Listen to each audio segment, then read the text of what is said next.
Cockroach Janata party of India या पक्षाची स्थापना सोशल मीडियावरती झालेली आहे. सोशल मीडियावरती पूर्णतः support cockroach Janata party of इंडियाला भेटतो आहे. जेन झी जनरेशन मधले पोरं जे आहेत, ते पोरं या पक्षाला पूर्णतः सपोर्ट करतात आहे. Instagram स्टोरीजला ठेवतात ते. सोशल मीडियावरती शेअर करतात आहे या पक्षाचे जे पण धोरण आहेत. मित्रांनो, या पक्षाचे धोरण ऐकल्यावरती तुम्ही देखील या पक्षाला फॉलो करू शकता. कारण या पक्षाने धोरणच तसे बनवलेले आहेत. 5 धोरण आहेत आणि या 5 धोरणामुळेच मित्रांनो हा पक्ष पण चर्चेत आलेला आहे आणि या पक्षाला तेवढे लोक फॉलो करत आहेत.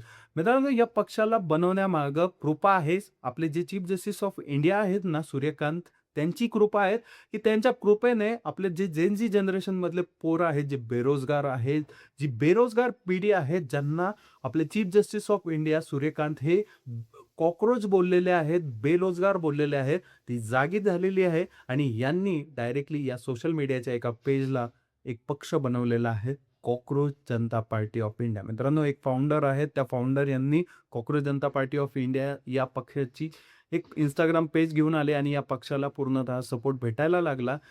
कारण मित्रांनो, जे चीफ जस्टिस ऑफ इंडिया एक त्यांचं एक स्टेटमेंट, त्यांनी त्या स्टेटमेंटमध्ये काय म्हणलं होतं, की जे पण जेन झी जनरेशनमधली पिढी आहे, जी बेरोजगार तरुण आहेत, ते सोशल मीडियावरती येतात, काहीही दाखवतात, सरकार विरोधात बोलतात.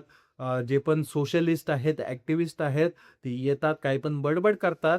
हे कॉकरोच आहेत. मित्रांनो, या जेन झी जनरेशनमधल्या पोरांना यांनी कॉकरोचची पदवी दिली आणि असं स्टेटमेंट केल्यामुळं मित्रांनो, जेन झी जनरेशनमधले जे पोरं आहेत, ते भडकले आणि भडकल्यावरती काय इफेक्ट येतो तुम्हाला तर माहितीच आहे. मित्रांनो, नेपाळमध्ये जे झालं ते जेन झीमुळं झालं. विनाकारण बसलेली धालपी उकरायचं काम हे सी-जे-आय यांनी केलं आणि येतच मित्रांनो आग लागली आणि आता ही आग कुठपर्यंत जाईल काय सांगता येत नाही. याचं कारणच असं आहे मित्रांनो, की ही जी कॉकरोच जनता पार्टी आहे यांचे 5 धोरण आहे. पहिलं धोरण आहे मित्रांनो, जे पण चीफ जस्टिस ऑफ इंडिया आहेत, सी-जे-आय, त्यांना मेंबर ऑफ पार्लमेंट म्हणून राज्यसभेवरती नियुक्ती केली जाणार नाही. त्यांना सीट पण भेटणार नाही, असा यांचा पहिला नियम आहे. दुसरा नियम मित्रांनो, 50% आरक्षण महिलांना हे लोकसभेमध्ये भेटलं जाईल. कोणत्याही प्रकारचे सीट न वाढवता डायरेक्टली हे आरक्षण देण्यात येईल. सर्वात महत्त्वाची बाब म्हणजे मित्रांनो, याच्यामध्ये जे आमदार आहेत, जे खासदार आहेत, जे की मित्रांनो एक पक्ष बदलतात, दुसऱ्या पक्षामध्ये जातात. अशा खासदारांवरती, अशा आमदारांवरती कारवाई केली जाईल. 20 वर्षासाठी त्यांना बॅन केलं जाईल. कुठल्याही निवडणुका ते लढू शकणार नाहीत. असं एक धोरण यांनी त्या 5 त्यांच्या मुद्द्यांमध्ये ठेवलेलं आहे. आणि यामध्ये मित्रांनो, सर्वात महत्त्वाची बाब म्हणजे जे इलेक्शन होतं, ज्या इलेक्शनमध्ये मतदानाचा अधिकार जो आहे, सर्वात महत्त्वाचा अधिकार, त्याला त्या मतदानापेक्षा मतदान न करून देणं, हा मतदानाचा अधिकार त्यांच्यापासून हिसकावून घेणाऱ्या लोकांना देखील कारवाई करणार, त्यांना दहशतवादी डिक्लेअर करून त्यांच्यावरती कारवाई करणार. असे मुद्दे, असे युनिक मुद्दे या कॉकरोच जनता पार्टी ऑफ इंडियाने त्यांच्या ह्याच्यामध्ये मांडलेले आहेत. मित्रांनो, त्याचमुळं हा पक्ष पूर्णतः हायलाइट झाला आणि हायलाइट झाल्यावरती सोशल मीडियावरती कुठेतरी चर्चा चालू झाली आणि सोशल मीडियावरती जे पण जेन झी जनरेशनमधले पोरं आहेत, ज्यांना सी-जे-आय यांनी बेरोजगार म्हणलं, सोशल ॲक्टिव्हिस्ट म्हणलं आणि याच्याचमध्ये मित्रांनो, या सोशल मीडियावरचे जे आपण लोकांना कोण रोखू शकतं? या जेन झीमधले मित्रांनो, आपले जे जेन झी जनरेशनमधले पोरं जे आहेत ना, ते काहीही करू शकतात आणि यांच्या डोक्यामध्ये जर एखाद्याने भरवलं काय, तर काहीही होऊ शकतं. आणि याच्यामध्ये मित्रांनो, त्यांना माहिती आहे, ती शहाणी जनता आहे. आपली जी भारतातली जेन झी जे आहेत, ते शहाणे आहेत. कितीही काय झालं तरी ते त्या गोष्टी करणार, जे की त्यांच्या मनामध्ये आहेत.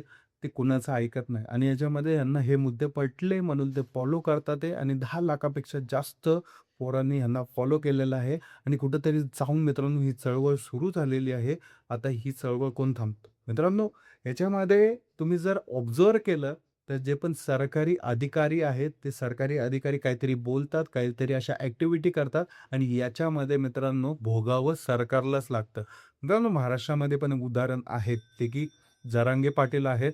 जरांगे पाटील हे खूप मोठं व्यक्तिमत्व आहे. जरांगे पाटील यांचा उदय जो झाला होता, तो पण सरकारी अधिकाऱ्यांच्या हुकुमानुसार जो अन्याय करण्यात आला होता, लाठीचार्ज झाला, सर्वसामान्य स्त्रियांवरती अत्याचार झाला, सर्वसामान्य पुरुषांवरती अत्याचार झाला आणि कुठेतरी जाऊन जरांगे पाटील हे उदयास आले आणि त्यांनी मराठा समाजासाठी काय केलं हे सांगायची गरज नाहीये मित्रांनो.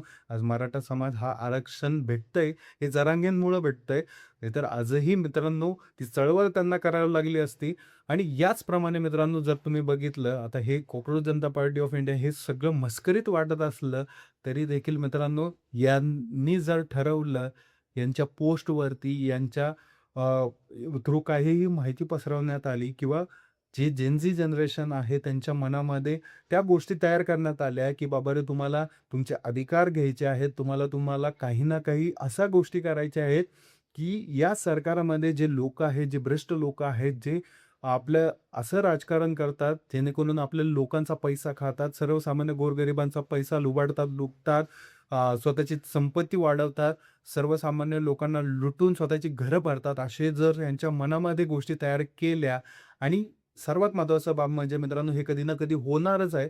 परंतु हे लवकरात लवकर होईल जर अशा cockroach Janata party of India याला जर जेन झी जनरेशनने सपोर्ट केला तर. आणि कुठेतरी जाऊन मित्रांनो हे राजकारणी जे की भ्रष्ट राजकारण करतात, भ्रष्टाचार करतात, हे अडचणीत येऊ शकतात अशा पक्षाची स्थापना झाल्यावरती. कारण हे जे पक्ष असतात मित्रांनो हे खूप स्ट्रेट फॉरवर्ड असतात.